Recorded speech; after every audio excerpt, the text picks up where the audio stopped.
Hello dears. അപ്പം SSLCയുടെ English പേപ്പറും അതുപോലെ +1 മാത്സ് പേപ്പറും ചോർന്നിരിക്കുന്നു എന്നുള്ളതാണ്. അതുകൊണ്ട് തന്നെ +2 സ്റ്റുഡൻസ് പല ചാനലുകളിലും വാർത്തകൾ വരുന്നുണ്ട്, ഇനിയിപ്പോൾ റീടെസ്റ്റ് ഉണ്ടാകുമോ എന്നൊക്കെ രീതിയിൽ. അപ്പോൾ അതുകൊണ്ട് തന്നെ പലരും കൺഫ്യൂഷനാണ്, ഇനിയിപ്പോൾ ഒരു റീടെസ്റ്റ് വീണ്ടും പഠിക്കണോ, എന്താണ് കാര്യങ്ങൾ എന്നൊക്കെയുള്ള രീതിയിൽ. അപ്പോൾ അതിലോട്ട് നമ്മൾ പോകുമ്പം +1 മാത്സ് എക്സാം, അതുപോലെ തന്നെ SLCയുടെ ഇംഗ്ലീഷ് പേപ്പർ, ഇത് രണ്ടും വലിയൊരു പ്ലാറ്റ്ഫോം വഴി ചോർന്നിരിക്കുന്നതാണ്.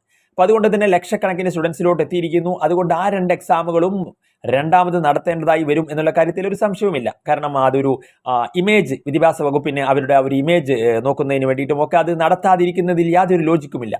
എന്തായാലും ആ എക്സാമുകൾ റീടെസ്റ്റ് ആയിട്ട് നടക്കും. ഇനി മറ്റ് എക്സാമുകൾ, ഇപ്പോൾ +2 റീ എക്സാം നടക്കുമ്പോൾ എന്നതിനെക്കുറിച്ച് പറയുമ്പോൾ, ഇന്ത്യയിൽ വലിയ ഒരു എക്സാം ആയിരുന്നു, ഇതൊരു ക്രിസ്മസ് എക്സാമാണ്. അപ്പം പബ്ലിക് എക്സാം പോലുമല്ല, ഇന്ത്യയിൽ വലിയൊരു എക്സാം ആയിരുന്ന നീറ്റ് എക്സാമിൽ പേപ്പർ ലീക്ക് ഉണ്ടായി എന്ന് കണ്ടുപിടിച്ചിട്ട് പോലും പല സംസ്ഥാനങ്ങളിലായി പല ആളുകൾ അറസ്റ്റ് ചെയ്തിട്ട് പോലും സുപ്രീം കോടതിയിനകത്ത് അത് സോഷ്യൽ മീഡിയ വഴി ലീക്കായിട്ടില്ല, വൈഡർ ആയിട്ടുള്ള ലീക്കേജ് ഇല്ല എന്ന് പറഞ്ഞിട്ട് റീ എക്സാം നടന്നില്ല.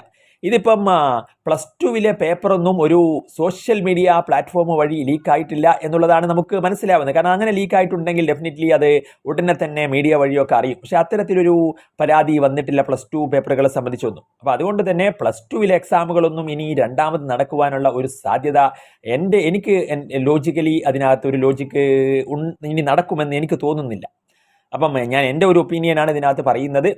അതുപോലെ തന്നെ പലരും ബയോളജി എക്സാമിന് മാറ്റി വെക്കുമോ, കാരണം അത് നടന്നിട്ടില്ലല്ലോ, അപ്പോൾ അതിനി അവിടെ അടുത്ത ദിവസത്തേക്ക് മാറ്റി വെച്ചിട്ട് അതെങ്കിലും ഇനി നന്നായിട്ട് നടക്കും, അങ്ങനെയൊക്കെ ഒരു ഡൗട്ട് പലർക്കും ഉണ്ടാവാം. പക്ഷേ ഞാൻ നോക്കിയത് വിദ്യാഭ്യാസ വകുപ്പ് മറ്റന്നാളാണ് ഇത് മീറ്റിംഗ് നടക്കുന്നത്. അപ്പോൾ അതിന് മുന്നേ ബയോളജി എക്സാം നടക്കുവാനുള്ള സാധ്യതയാണുള്ളത്. അതുകൊണ്ട് തന്നെ ബയോളജി ഇനിയിപ്പം നിങ്ങൾ ബയോളജിക്ക് വേണ്ടിയിട്ട് മാക്സിമം നന്നായിട്ട് തന്നെ പഠിക്കുക. റീടെസ്റ്റിനുള്ള പോസിബിലിറ്റി ഒന്നും ഞാൻ കാണുന്നില്ല. എന്തായാലും നമുക്കതിൻ്റെ ഒരു കൃത്യമായ ഒരു വ്യക്തത മറ്റന്നാൾ ഒരു മീറ്റിംഗ് നടക്കുമെന്നാണ് അതിനകത്ത് നാളെ നടക്കുമെന്ന് ചില ചാനലുകൾ വന്നിരുന്നു. പക്ഷേ നാളെ ഇനിയിപ്പം സൺഡേ ആയതുകൊണ്ടും അതുപോലെ മറ്റന്നാളായിരിക്കും അതിൻ്റെ സാധ്യത. അപ്പോൾ അതുകൊണ്ട് മറ്റന്നാളത്തെ മീറ്റിങ്ങിലായിരിക്കും നമ്മൾ കാര്യങ്ങൾ കൃത്യമായി അറിയുക. പക്ഷേ നിങ്ങൾ അതിനെക്കുറിച്ച് പേടിക്കേണ്ട ആവശ്യമൊന്നുമില്ല. കാരണം പ്രോബബ്ലി റീടെസ്റ്റിനുള്ള സാധ്യത ഇല്ല എന്ന് തന്നെയാണ് ഞാൻ മനസ്സിലാക്കുന്നത്. നമുക്ക് കാത്തിരുന്ന് കാണാം. അപ്പം നിങ്ങളുടെ അഭിപ്രായം അക്കാര്യത്തിൽ എന്താണെന്ന് നിങ്ങൾ വീഡിയോയുടെ താഴെ കമൻറ്റ് ചെയ്യുക. അടിപൊളിയായിട്ട് നമുക്ക് ബയോളജിയൊക്കെ പഠിച്ച് മുന്നോട്ട് പോകണം. അപ്പം നമ്മൾ ബയോളജിയുടെ വീഡിയോ ഒക്കെ ഒന്ന് ഈ ഒരു ലീക്കുമായി ബന്ധപ്പെട്ട കാര്യങ്ങളുള്ളതുകൊണ്ട് തന്നെ ഒന്ന് സ്ലോ ആയി. അപ്പം നമ്മൾ അടിപൊളിയായിട്ട് നിങ്ങൾക്ക് പബ്ലിക് എക്സാം ഒക്കെ ആകുമ്പോഴേക്കും നമുക്ക് അങ്ങ് പൊടി പാലിക്കണം. അപ്പം ലൈക്ക്, കമൻറ്റ്, സബ്സ്ക്രിപ്ഷൻ ഒന്നും മറക്കണ്ട. മാക്സിമം ഷെയർ ആക്കുക. That's all. Thanks for watching.